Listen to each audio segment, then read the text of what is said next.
Hi friends, ನಮಸ್ಕಾರ. ನಾನು ನಿಮ್ಮ ಜಗದೀಶ್. JD ಗೋಲ್ಸ್ ವಿಷನ್ ಚಾನಲ್ನಲ್ಲಿ ಇನ್ಫಿನಿಟ್ ಬಿಸ್ನೆಸ್ ಆಪರ್ಚುನಿಟಿಗೆ ತಮ್ಮೆಲ್ಲರಿಗೂ ಆತ್ಮೀಯ ಸ್ವಾಗತ. ನಾನು ಪಾರ್ಟ್ 4 ವಿಡಿಯೋದಲ್ಲಿ ವುಮೆನ್ ಹೆಲ್ತ್ ಅಥವಾ ಮಹಿಳೆಯರ ಆರೋಗ್ಯಕ್ಕೆ ಸಂಬಂಧಪಟ್ಟಂತ ಉತ್ಪನ್ನಗಳ ಬಗ್ಗೆ ಮಾಹಿತಿಯನ್ನು ನೀಡಿದ್ದೆ. ಯಾರೆಲ್ಲ ಆ ವಿಡಿಯೋ ನೋಡಿಲ್ಲ ಅವರು ಆ ವಿಡಿಯೋ ನೋಡಿ ಅಂತ ಹೇಳಿ ಸಬ್ಸ್ಕ್ರಿಪ್ಷನ್ ಅಲ್ಲಿ ಲಿಂಕ್ ಅನ್ನು ಹಾಕಿರುತ್ತೇನೆ, ಹಾಗೂ ಮೇಲೆ ಕಾಣುವಂತ ಐಕಾನ್ ಅನ್ನು ಕೂಡ ಹಾಕಿರುತ್ತೇನೆ. ಮತ್ತು ಈ ವಿಡಿಯೋದಲ್ಲಿ ಆಯುರ್ವೇದ ಅಂದ್ರೆ ಏನು ಎಂಬುದರ ಬಗ್ಗೆ ಮಾಹಿತಿಯನ್ನು ನೀಡಿದ್ದೇನೆ. ಇದುವರೆಗೂ ಯಾರೆಲ್ಲ ನಮ್ಮ ಚಾನಲ್ ಅನ್ನು ಸಬ್ಸ್ಕ್ರೈಬ್ ಮಾಡ್ಕೊಂಡಿಲ್ಲ ಅವರು ಸಬ್ಸ್ಕ್ರೈಬ್ ಮಾಡಿ, ಲೈಕ್ ಮಾಡಿ, ಇತರರಿಗೆ ಶೇರ್ ಮಾಡಿ, ಬೆಲ್ ಐಕಾನ್ ಅನ್ನು ಕ್ಲಿಕ್ ಮಾಡುವುದರ ಮುಖಾಂತರ ನಾನು ಮಾಡುವ ಮುಂದಿನ ವಿಡಿಯೋಗಳು ತಮಗೆ ನೋಟಿಫಿಕೇಶನ್ ಆಗಿ ಬರುತ್ತದೆ ಎಂದು ತಿಳಿಸುತ್ತಾ ಈ ವಿಡಿಯೋನು ನೋಡೋಣ ಬನ್ನಿ ಸ್ನೇಹಿತರೆ.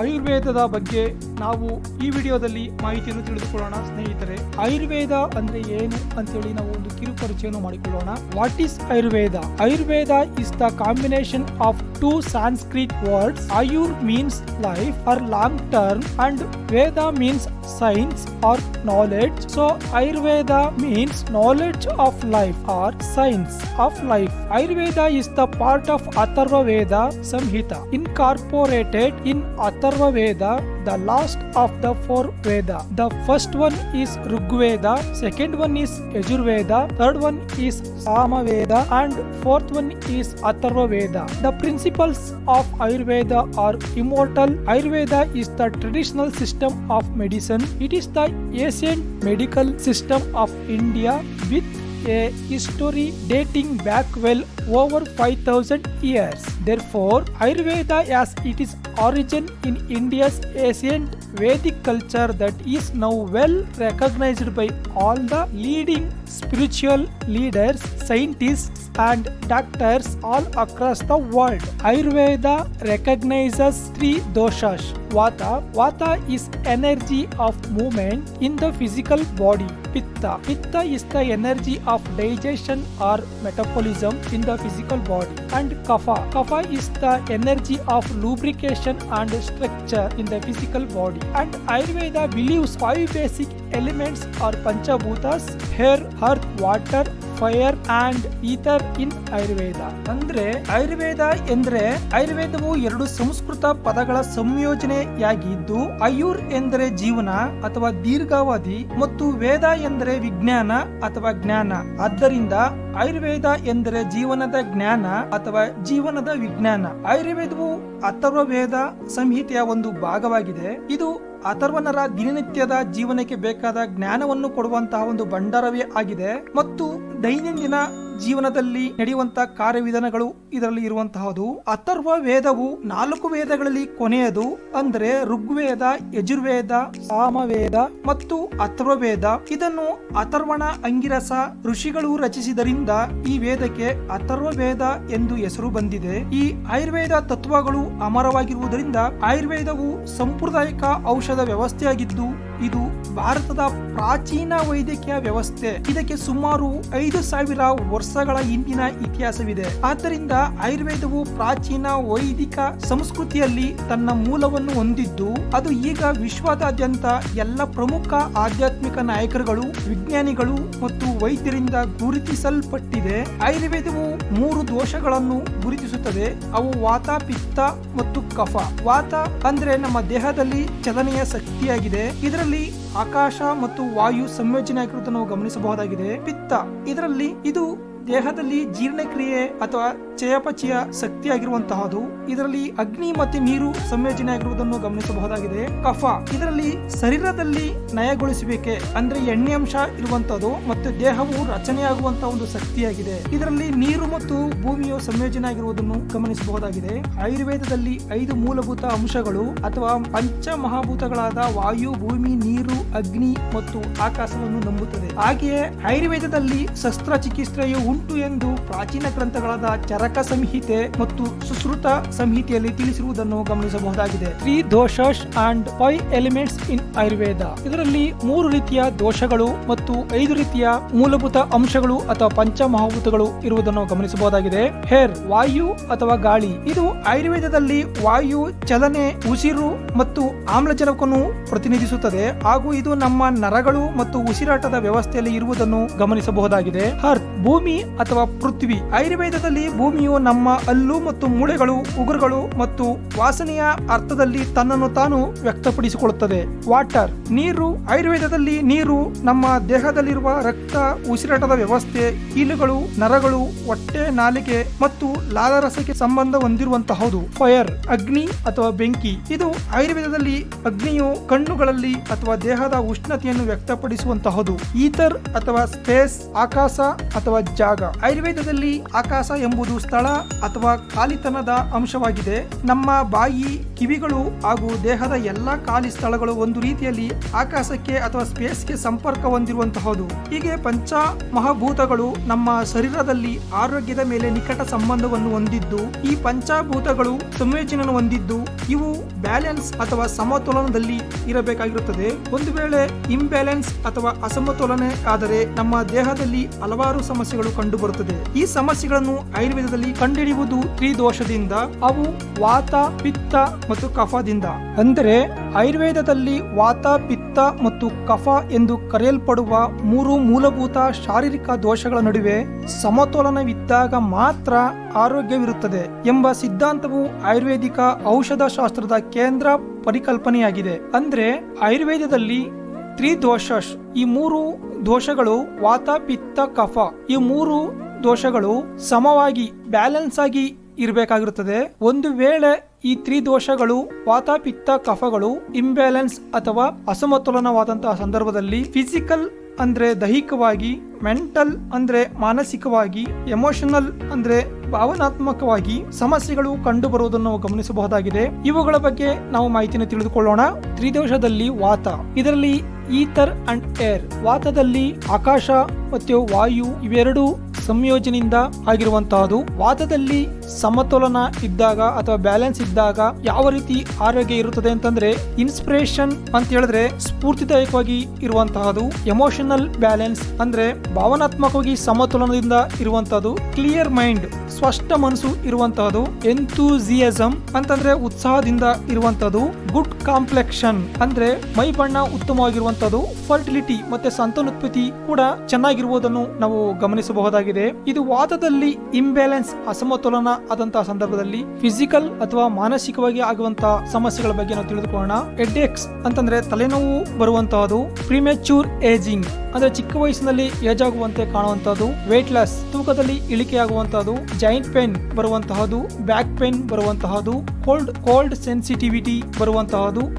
ಮತ್ತೆ ಸೆಕ್ಸುಯಲ್ ಡಿಸಾರ್ಡರ್ ಅಂದ್ರೆ ಲೈಂಗಿಕ ಸಮಸ್ಯೆಗಳು ಬರುವಂತಹದ್ದು ಇದರಲ್ಲಿ. ಮತ್ತೆ rough dry skin and lips ಅಂದ್ರೆ ಸ್ಕಿನ್ ರಫ್ ಆಗುವಂತಹದ್ದು ಮತ್ತೆ ಒಣ ಸ್ಕಿನ್ ಆಗುವಂತಹದ್ದು ಮತ್ತೆ ತುಟಿಗಳಲ್ಲಿ ಡ್ರೈ ಆಗುವಂತಹದ್ದು. ಸೋರ್ ಥ್ರೋಟ್ ಅಂದ್ರೆ ಗಂಟಲು ಕೆರೆತ ಅಥವಾ ಗಂಟಲಲ್ಲಿ ಕಿಚಿಕಿಚಿ ಆಗುವಂತಹದ್ದು. ಹಾರ್ಟ್ ಪಲ್ಪಿಟೇಷನ್ ಅಂದ್ರೆ ಹೃದಯ ಬಡಿತ ಹೆಚ್ಚಾಗುವಂತಹದ್ದು. Constipation and gas. ಕಾನ್ಸ್ಟಿಪೇಷನ್ ಅಂತಂದ್ರೆ ಮಲಬದ್ಧತೆ ಸಮಸ್ಯೆ ಬರುವಂತಹದ್ದು ಮತ್ತೆ ಗ್ಯಾಸ್, ಹೊಟ್ಟೆಯಲ್ಲಿ ಗ್ಯಾಸ್ ತುಂಬಿಕೊಳ್ಳುವಂತಹದ್ದಾಗಿರ್ಬೋದು. ಮತ್ತೆ ಕ್ಯಾನ್ಸರ್ ಕಾಯಿಲೆನೂ ಕೂಡ ಬರುವಂತಹದನ್ನ ನಾವು ಫಿಸಿಕಲ್ ಆಗಿ ನಾವು ವಾತದಲ್ಲಿ ಕಾಣುತ್ತೇವೆ. ವಾತದಲ್ಲಿ ಮೆಂಟಲ್ ಅಂದ್ರೆ ಮಾನಸಿಕವಾಗಿ ಬರುವಂತಹದ್ದು. ಮೆಂಟಲ್ ಫಟಿಗ್ ಅಂದ್ರೆ ಮಾನಸಿಕವಾಗಿ ಆಯಾಸ ಆಗುವಂತಹದ್ದು. ಲ್ಯಾಕ್ ಆಫ್ ಕಾನ್ಸಂಟ್ರೇಷನ್ ಅಂತಂದ್ರೆ ಏಕಾಗ್ರತೆಯಲ್ಲಿ ಕೊರತೆಯಾಗುವಂತಹದ್ದು. Loss of short term memory ಅಂದ್ರೆ ಅಲ್ಪಾವಧಿಯಲ್ಲಿ ನೆನಪಿನ ಶಕ್ತಿ ಇರುವಂತಹದ್ದು. ಮತ್ತೆ ಇಂಡೆಸಿವ್ನೆಸ್ ಅಂದ್ರೆ ಅನಿಶ್ಚಿತತೆ ಅಂದ್ರೆ ಯಾವುದೇ ತೀರ್ಮಾನಕ್ಕೆ ಬಾರದೇ ಇರುವಂತಹದ್ದು ಒಂದು ಮನಸ್ಥಿತಿಯಲ್ಲಿ ಇರುವಂತಹದ್ದು. ಇನ್ಸೋಮೆನಿಯಾ ಅಂದ್ರೆ ನಿದ್ರೆಹೀನತೆ, ಹೇಗೆ ನಿದ್ರೆ ಬರದೇ ಇರುವಂತಹದ್ದು. ಈ ಒಂದು ಸಮಸ್ಯೆಗಳು ಮಾನಸಿಕವಾಗಿ ವಾತದಲ್ಲಿ ಬರುವಂತಹದ್ದು. ವಾತದ ಅಸಮತೋಲನದಿಂದ ಎಮೋಷನಲ್ ಅಂದ್ರೆ ಭಾವನಾತ್ಮಕವಾಗಿ ಯಾವ ರೀತಿಯಲ್ಲಿ ಸಮಸ್ಯೆಯನ್ನು ಅನುಭವಿಸುತ್ತಾರೆ ಅಂತ ಹೇಳಿದ್ರೆ, ಆಂಗ್ಸೈಟಿ ಅಂತಂದ್ರೆ ಆತಂಕ ಪಡುವಂತಹದ್ದು. ವರಿ ಅಂತಂದ್ರೆ ಚಿಂತೆ ಮಾಡುವಂತಹದ್ದು. ನರ್ವಸ್ ಟೈರ್ಡ್ನೆಸ್ ಅಂದ್ರೆ ಮಾನಸಿಕ ಒತ್ತಡದಿಂದ ಸುಸ್ತಾಗುವಂತಹದ್ದು. ಇಂಪೇಷಿಯನ್ಸ್ ಅಂತಂದ್ರೆ ಸಹನೆ ಇಲ್ಲದೆ ಇರುವಂತಹದ್ದು. ಇನ್ಸೆಕ್ಯೂರಿಟಿ ಅಂದ್ರೆ ಭದ್ರತೆ ಇಲ್ಲದಿರುವಂತಹದ್ದು. ಸೆಲ್ಫ್ ಡಿಪ್ರಿಕೇಶನ್ ಅಂದ್ರೆ ಸ್ವಯಂ ಅಸಮ್ಮತಿ, ಯಾವುದೇ ರೀತಿ ಅವರು ಸಮ್ಮತಿಯನ್ನು ಕೊಡದೇ ಇರುವಂತಹದ್ದು. ಡಿಪ್ರೆಷನ್ ಅವರು ಮಾನಸಿಕವಾಗಿ ಒತ್ತಡಕ್ಕೆ ಒಳಗಾಗುವಂತಹದ್ದು. ಈ ರೀತಿಯಲ್ಲಿ ಫಿಸಿಕಲ್, ಮೆಂಟಲ್, ಎಮೋಷನಲ್ ಆಗಿ ವಾತದಲ್ಲಿ ಅಸಮತೋಲನದಿಂದ ಇತರ ಸಮಸ್ಯೆಗಳನ್ನು ಕಂಡುಬರುವುದನ್ನು ಗಮನಿಸಬಹುದಾಗಿದೆ. ನಂತರ ಪಿತ್ತದಲ್ಲಿ ಫೈರ್ ಮತ್ತೆ ವಾಟರ್ ಇವೆರಡು ಸಂಯೋಜನೆಯಿಂದ ಪಿತ್ತವು ಸಮತೋಲನದಲ್ಲಿ ಇರುತ್ತದೆ. ಒಂದು ವೇಳೆ ಈ ಪಿತ್ತ ಬ್ಯಾಲೆನ್ಸ್ ಆಗಿದ್ದಾಗ ಯಾವ ರೀತಿ ಒಂದು ನಮ್ಮ ಆರೋಗ್ಯ ಇರುತ್ತದೆ ಅಂತ ಹೇಳಿದ್ರೆ, ಗುಡ್ ಡೈಜೆಷನ್ ಅಂದ್ರೆ ಜೀರ್ಣಕ್ರಿಯೆ ಉತ್ತಮವಾಗಿರುವಂತಹದ್ದು, ಸ್ಟ್ರಾಂಗ್ ಹಾರ್ಟ್ ಹೃದಯ ಸ್ಟ್ರಾಂಗ್ ಆಗಿ ಇರುವಂತಹದ್ದು, ಯಾವುದೇ ಒಂದು ಹೃದಯಕ್ಕೆ ಸಂಬಂಧಪಟ್ಟಂತ ಕಾಯಿಲೆಗಳು ಇಲ್ಲದೆ ಇರುವಂತಹದ್ದು, ಮೋಟಿವೇಶನ್ ಅಂದ್ರೆ ಆ ವ್ಯಕ್ತಿಯು ಪ್ರೇರಣಾತ್ಮಕವಾಗಿ ಇರುವಂತಹದ್ದು, ಗುಡ್ ಐಸೈಟ್ ಅಂದ್ರೆ ದೃಷ್ಟಿ ಶಕ್ತಿಯು ತುಂಬಾ ಚೆನ್ನಾಗಿರುವಂತಹದ್ದು, ಸ್ವೆಟ್ಟಿಂಗ್ ಅವರು ಬೆವರು ಮುಖಾಂತರ ಕೆಲವೊಂದು ನಮ್ಮ ದೇಹದಲ್ಲಿರುವಂತಹ ನೀರಿನಂಶ ಹೊರಕಾಕಿ ಆರೋಗ್ಯದಿಂದ ಇರುವಂತಹದ್ದು. ಈ ಬ್ಯಾಲೆನ್ಸ್ ಇದ್ದಾಗ ಪಿತ್ತದಲ್ಲಿ ಯಾವುದೇ ಸಮಸ್ಯೆಗಳು ಬರದಂತೆ ಇರುವಂತಹದ್ದು. ಒಂದು ವೇಳೆ ಈ ಪಿತ್ತದಿಂದ ಇಂಬ್ಯಾಲೆನ್ಸ್ ಆದಂತಹ ಸಂದರ್ಭದಲ್ಲಿ ಫಿಸಿಕಲ್ ಆಗಿ ನಮ್ಮ ದೇಹದಲ್ಲಿ ಮೆಟಾಬಾಲಿಕ್ ಡಿಸಾರ್ಡರ್ ಅಂದ್ರೆ ಚಯಾಪಚಯ ಕ್ರಿಯೆಯಲ್ಲಿ ಆಗುವಂತ ಸಮಸ್ಯೆಗಳಾಗಿರ್ಬಹುದು. ಹೈಪೋಗ್ಲೈಸೆಮಿಯಾ ಅಂದ್ರೆ ಶುಗರ್ ನಮ್ಮ ದೇಹದಲ್ಲಿ ಕಡಿಮೆ ಪ್ರಮಾಣದಲ್ಲಿ ಇರುವಂತಹ ಒಂದು ಸಮಸ್ಯೆ ಆಗಿರಬಹುದು. ಅಸಿಡಿಟಿ ಅಂದ್ರೆ ನಮ್ಮ ದೇಹದಲ್ಲಿ ಆಮ್ಲೀಯತೆ ಜಾಸ್ತಿ ಆಗುವಂತಹದ್ದು. ಹಾರ್ಟ್ ಬರ್ನ್ ಅಂದ್ರೆ ಎದೆಗುರಿ ಬರುವಂತಹದ್ದು, ಅಥವಾ ಅಲ್ಸರ್ ಅಂತಂದ್ರೆ ನಮ್ಮ ಹೊಟ್ಟೆಯಲ್ಲಿ ಹುಣ್ಣುಗಳು ಆಗುವಂತಹದ್ದು, ಡಯೇರಿಯಾ ಅತಿಸಾರ ಅಥವಾ ಬೇದಿ ಆಗುವಂತಹದ್ದು, ಫೀವರ್ ಜ್ವರ ಬರುವಂತಹದ್ದು, hyper sensitive food allergies food ತಿನ್ನುವುದರಿಂದ ಕೆಲವೊಂದು ಸೆನ್ಸಿಟಿವ್ ಆಗಿ ಹೈಪರ್ ಅಲರ್ಜಿ ಬರುವಂತಹದ್ದು, ಮತ್ತೆ ಸ್ಕಿನ್ ಕ್ಯಾನ್ಸರ್ ಚರ್ಮದ ಕ್ಯಾನ್ಸರ್ ಬರುವಂತಹದ್ದು, ಮತ್ತೆ ಪಿಂಪಲ್ಸ್ ಮತ್ತೆ ರ್ಯಾಷಸ್ ಮುಖದ ಮೇಲೆ ಮೊಡವೆಗಳು ಬರುವಂತಹದ್ದು, ಮತ್ತೆ ದದ್ದು ಆಗುವಂತಹದ್ದು, ಹೇರ್ ಫಾಲ್ ತಲೆ ಕೂದಲು ಉದುರುವಂತಹದ್ದು, ಗ್ರೇ ಹೇರ್ ಅಂದ್ರೆ ತಲೆಯ ಕೂದಲ ಬಣ್ಣ ಗ್ರೇ ಕಲರ್ ಗೆ ತಿರುಗಿಕೊಳ್ಳುವಂತಹದ್ದು, ಬ್ಯಾಡ್ ಬ್ರೆತ್ ಉಸಿರಾಟದಲ್ಲಿ ಉಸಿರಾಟ ಆಡುವಂತಹದ್ದು, ಲಿವರ್ ಪ್ರಾಬ್ಲಮ್ಸ್ ಅಂದ್ರೆ ಪಿತ್ತ ಜನಕಾಂಗದಲ್ಲಿ ಬರುವಂತಹ ಒಂದು ಸಮಸ್ಯೆ ಆಗಿರಬಹುದು, ಅನಿಮಿಯಾ ರಕ್ತಹೀನತೆ ಆಗಿರಬಹುದು, ಹಾರ್ಟ್ ಅಟ್ಯಾಕ್ ಹೃದಯ ಆಘಾತ ಆಗುವಂತಹದ್ದು, ವಿಜುವಲ್ ಪ್ರಾಬ್ಲಮ್ಸ್ ಅಂದ್ರೆ ದೃಷ್ಟಿದೋಷ ಬರುವಂತಹದ್ದು. ಇದು ಪಿತ್ತದಲ್ಲಿ ಫಿಸಿಕಲ್ ಅಂದ್ರೆ ದೈಹಿಕವಾಗಿ ಬರುವಂತಹ ಒಂದು ಸಮಸ್ಯೆಗಳಾಗಿದೆ. ಮತ್ತು ಪಿತ್ತದಲ್ಲಿ ಮೆಂಟಲ್ ಅಥವಾ ಮಾನಸಿಕವಾಗಿ ಆಗುವಂತಹ ಸಮಸ್ಯೆಗಳನ್ನು ನೋಡುವುದಾದ್ರೆ, ಹೆಸಿಟೇಷನ್ ಅಂದ್ರೆ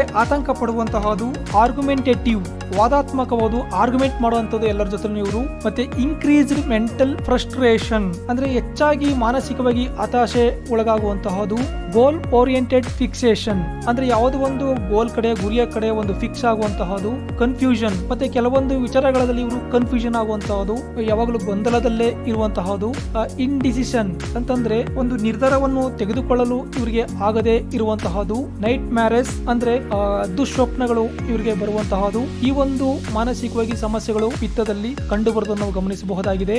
ಮತ್ತೆ ಪಿತ್ತ ದೋಷದಿಂದ ಎಮೋಷನಲ್ ಅಥವಾ ಭಾವನಾತ್ಮಕವಾಗಿ ಯಾವ ರೀತಿ ಒಂದು ಸಮಸ್ಯೆ ಅನುಭವಿಸ್ತಾರೆ ಅಂತಂದ್ರೆ, ಇರಿಟೇಬಿಲಿಟಿ ಅಂದ್ರೆ ಕಿರಿಕಿರಿಯಿಂದ ಇರುವಂತಹದ್ದು, ಹ್ಯಾಂಗರ್ ಅಂದ್ರೆ ಕೋಪದಿಂದ ಇರುವಂತಹದ್ದು, ಮತ್ತೆ ಅಗ್ರೆಷನ್ ಅಂದ್ರೆ ಆಕ್ರಮಣಶೀಲತೆ ಇರುವಂತಹ ಒಂದು ಮನಸ್ಥಿತಿಯಿಂದ ಇರುವಂತಹದ್ದು, ಇಂಪೇಷಿಯನ್ಸ್ ಅಂದ್ರೆ ಅಸಹನೆಯಿಂದ ಇರುವಂತಹದ್ದು, ಕಂಟ್ರೋಲಿಂಗ್ ಅಂತಂದ್ರೆ ಕೆಲವೊಂದು ಸಂದರ್ಭದಲ್ಲಿ ಕಂಟ್ರೋಲ್ ಆಗಿ ಇದ್ಬಿಡುವಂತಹದ್ದು, ರೆಕ್ಲೆಸ್ ಅಂತಂದ್ರೆ ಅಜಾಗರೂಕತೆಯಿಂದ ಇರುವಂತಹದ್ದು, ಜಾಗರೂಕತೆಯನ್ನು ವಹಿಸದೆ ಇರುವಂತಹದ್ದು. ಈ ರೀತಿ ಭಾವನಾತ್ಮಕವಾಗಿ ಪಿತ್ತ ದೋಷದ ಇಂಬ್ಯಾಲೆನ್ಸ್ ಇಂದ ಆಗುವಂತಹ ಒಂದು ಸಮಸ್ಯೆ ಆಗಿರಬಹುದು.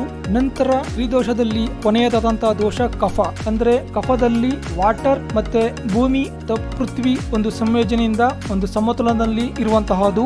ಈ ಕಫದಲ್ಲಿ ವಾಟರ್ ಮತ್ತು ಅರ್ತ್ ಬ್ಯಾಲೆನ್ಸ್ ಆಗಿದ್ದಾಗ ಅಥವಾ ಸಮತೋಲನ ಇದ್ದಾಗ ನಮ್ಮ ದೇಹವು ಸ್ಟ್ರೆಂತ್ ಶಕ್ತಿಯುತವಾಗಿ ಇರುವಂತಹದ್ದು, ಮತ್ತೆ ಇಮ್ಯೂನ್ ರೆಸ್ಪಾನ್ಸ್ ಪ್ರತಿರಕ್ಷಣಾ ಪ್ರತಿಕ್ರಿಯೆಯನ್ನು ಕೂಡ ಚೆನ್ನಾಗಿರುವಂತಹದ್ದು, ಲೈಂಪೆಟಿಕ್ ಮೂವ್ಮೆಂಟ್ ದುಗ್ಧರಸ ಚಲನೆಯು ತುಂಬಾ ಚೆನ್ನಾಗಿ ಇರುವಂತಹದ್ದು, ಪ್ರೊಟೆಕ್ಟಿಂಗ್ ಬ್ರೈನ್ ನಮ್ಮ ಮೆದುಳು ರಕ್ಷಣೆಯಾಗಿ ಇರುವಂತಹದ್ದು, ಮತ್ತೆ ಫ್ಲೂಯಿಡ್ ಜಾಯಿಂಟ್ಸ್ ಅಂದ್ರೆ ಕೀಲುಗಳಲ್ಲಿ ದ್ರವದ ಅಂಶಗಳು ಚೆನ್ನಾಗಿ ಇರುವಂತಹದ್ದು, ಮೂವ್ಮೆಂಟ್ ನಮ್ಮ ಬಾಡಿಯಲ್ಲಿ ಪ್ರತಿಯೊಂದು ಕೂಡ ಮೂವ್ಮೆಂಟ್ ಆಗ್ಲಿಕ್ಕೆ ಈ ಕಫವು ತುಂಬಾ ಸಹಾಯಕವಾಗಿರುವಂತಹದ್ದು. ಒಂದು ವೇಳೆ ಈ ಕಫದ ಇಂಬ್ಯಾಲೆನ್ಸ್ ಅಥವಾ ಅಸಮತೋಲನ ಉಂಟಾದಲ್ಲಿ ಫಿಸಿಕಲ್ ಮತ್ತು ಮೆಂಟಲ್ ಆಗಿ ಮತ್ತೆ ಎಮೋಷನಲ್ ಆಗಿ ಯಾವುದೇ ಸಮಸ್ಯೆಯನ್ನು ಉದ್ಭವಿಸುತ್ತದೆ ಎಂಬುದನ್ನು ತಿಳಿದುಕೊಳ್ಳೋಣ.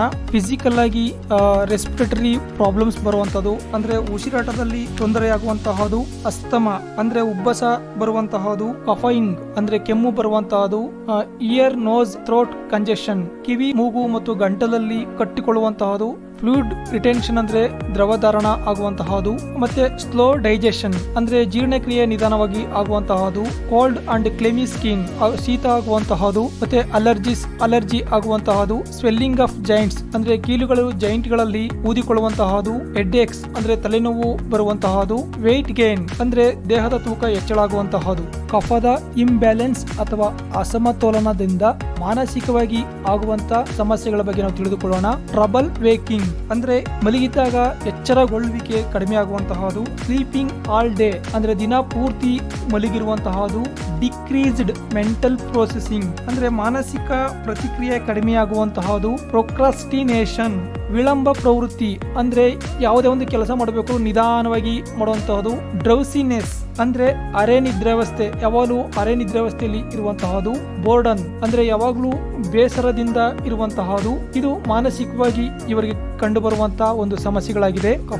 ಕಫದ ದೋಷದಲ್ಲಿ ಇಂಬ್ಯಾಲೆನ್ಸ್ ಅಥವಾ ಅಸಮತೋಲನದಲ್ಲಿ ಎಮೋಷನಲ್ ಅಂದ್ರೆ ಭಾವನಾತ್ಮಕವಾಗಿ ಯಾವ ರೀತಿ ಒಂದು ಸಮಸ್ಯೆ ಬರುತ್ತದೆ ಅಂತ ತಿಳಿದುಕೊಳ್ಳುವುದಾದ್ರೆ, ಸೆಂಟಿಮೆಂಟಲಿಟಿ ಅಂದ್ರೆ ಭಾವನಾತ್ಮಕವಾಗಿ ಒಂದು ಸಮಸ್ಯೆಗಳನ್ನು ಅನುಭವಿಸುವಂತಹದು, ಕ್ಲಿಂಗಿನೆಸ್ ಅಂದ್ರೆ ಅಂಟಿಕೊಳ್ಳುವಂತಹ ಒಂದು ಸ್ವಭಾವದಿಂದ ಇರುವಂತಹದು, ಗ್ರೀಡ್ ದುರಾಸೆ ಪಡುವಂತಹದು, ಮೆಟರ್ಲಿಸಮ್ ಭೌತಿಕವಾಗಿ ಇರುವಂತಹದು, ಪೊಸೆಸಿವ್ನೆಸ್ ಅಂದ್ರೆ ಸೌಮ್ಯತೆ ಹೊಂದಿರುವಂತಹದು ಅಂದ್ರೆ ತಮ್ಮತನವನ್ನು ಬಿಟ್ಟುಕೊಡದೆ ಇರುವಂತಹ ಒಂದು ಪ್ರವೃತ್ತಿ ಇರುವಂತಹ ಒಂದು ಮನಸ್ಥಿತಿ ಆಗಿರುವಂತಹದು, ಲೆದರ್ಗಿ ಅಂದರೆ ಆಲಸ್ಯದಿಂದ ನೆಗ್ಲಿಜೆನ್ಸ್ ಇಂದ ಇರುವಂತಹದು. ಈ ರೀತಿಯಾಗಿ ವಾತ ಮತ್ತು ಪಿತ್ತ ಕಫ ಅಸಮತೋಲನವಾದಾಗ ಫಿಸಿಕಲ್ ಮತ್ತು ಮೆಂಟಲ್ ಎಮೋಷನಲ್ ಆಗಿ ಸಮಸ್ಯೆ ಬರುವುದನ್ನು ನಾವು ಗಮನಿಸಬಹುದಾಗಿದೆ. ಹೀಗೆ ವಾತ ಪಿತ್ತ ಮತ್ತು ಕಫ ಈ ಮೂರು ತ್ರಿದೋಷಗಳು ಸಮವಾಗಿದ್ದಾಗ ಮಾತ್ರ ನಮ್ಮ ಆರೋಗ್ಯ ಚೆನ್ನಾಗಿರುವಂತಹದು. ಈ ರೀತಿಯಾಗಿ ಆಯುರ್ವೇದದಲ್ಲಿ ಯಾವುದೇ ಒಂದು ಸಮಸ್ಯೆಯನ್ನು ಕಂಡುಹಿಡಿಯಬೇಕಾದ್ರೆ ವಾತ ಪಿತ್ತ ಮತ್ತು ಕಫ ಈ ದೋಷಗಳನ್ನ ಗುರುತಿಸಿಕೊಂಡು ಒಂದು ಚಿಕಿತ್ಸೆಯನ್ನು ನೀಡುವಂತದ್ದು ಆಯುರ್ವೇದದಲ್ಲಿ ಆಗಿರುತ್ತದೆ. ಹಾಗಾಗಿ ನಾವು ಆಯುರ್ವೇದ ಅಂದ್ರೆ ಏನು ಎಂಬುದರ ಬಗ್ಗೆ ನಾವು ಕಿರುಪರಿಚಯನ್ನು ಮಾಡಿಕೊಂಡಿದ್ದೇವೆ. ನಮ್ಮ ವಿನ್ಫಿನಿತ್ ಕಂಪನಿಯಲ್ಲಿ ಸಿಗುವಂತಹ ಆಯುರ್ವಿನ್ ಅಥವಾ ಆಯುರ್ವೇದಕ್ಕೆ ಸಂಬಂಧಪಟ್ಟಂತಹ ಉತ್ಪನ್ನಗಳ ಬಗ್ಗೆ ನಾವು ಮುಂದಿನ ವಿಡಿಯೋದಲ್ಲಿ ನಾವು ಕುಲಂಕುಷವಾಗಿ ಮಾಹಿತಿಯನ್ನು ತಿಳಿದುಕೊಳ್ಳೋಣ ಸ್ನೇಹಿತರೆ.